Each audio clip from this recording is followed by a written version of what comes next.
म्हणजे शेतकऱ्यांना तसा विचार केला तर तुम्ही मला साधा कसं सांगा, भिकारी सुद्धा 1 रुपया घेत नाही हो, आणि आम्ही 1 रुपयावर विमा देतो गव्हर्नमेंट, त्याचा गैरफायदा लोकांनी घेण्याचा प्रयत्न केला. भिकाऱ्याला 1 रुपया दिला तर तो भिकारी सुद्धा 1 रुपया घेत नाही.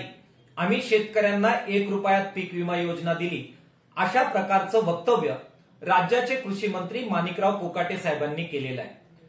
कोकाटे साहेबांचं हे विधान शेतकऱ्यांचा अपमान करणार आहे, त्यांच्या स्वाभिमानाला धक्का पोहोचवणार आहे आणि अप्रत्यक्षरित्या का होईना शेतकऱ्यांची तुलना भिकाऱ्याबरोबर करणं आहे. किसान सभेच्या वतीने माणिकराव कोकाटे साहेबांच्या या विधानाचा मी तीव्र शब्दामध्ये धिक्कार करतो. घामाचं दाम शेतकऱ्यांना दिलं असतं, त्यांची लूट थांबवली असती, तर अशा दीनदमडीच्या योजनांची शेतकऱ्यांना कोणतीही गरज राहिली नसती.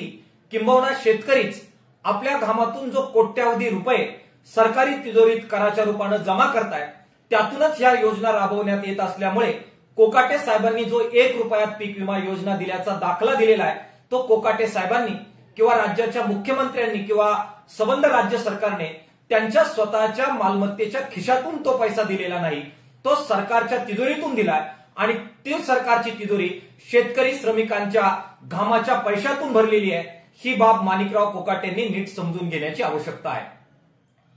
सोयाबीनला आधारभावाने खरेदी करण्याची मुदतवाढ करा, याबाबत पत्रकारांनी जेव्हा याच कृषी मंत्र्यांना प्रश्न विचारला, त्यावेळी हेच माणिकराव कोकाटे साहेब म्हणाले की हा सोयाबीनच्या खरेदीचा प्रश्न हा आमच्या विभागाशी संबंधित नाही.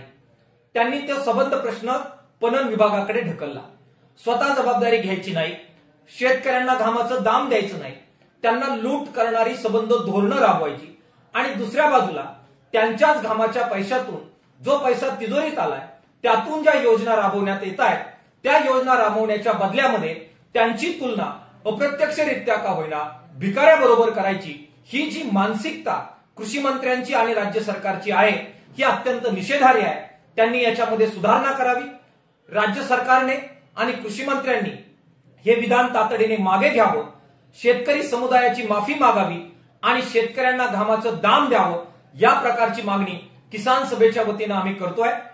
माणिकराव कोकाटे साहेबांनी अशा प्रकारे यापुढे विधानं करत शेतकऱ्यांना आहत करणं थांबवावं, अशी सुद्धा अपेक्षा त्यांच्याकडून व्यक्त करतो आहे.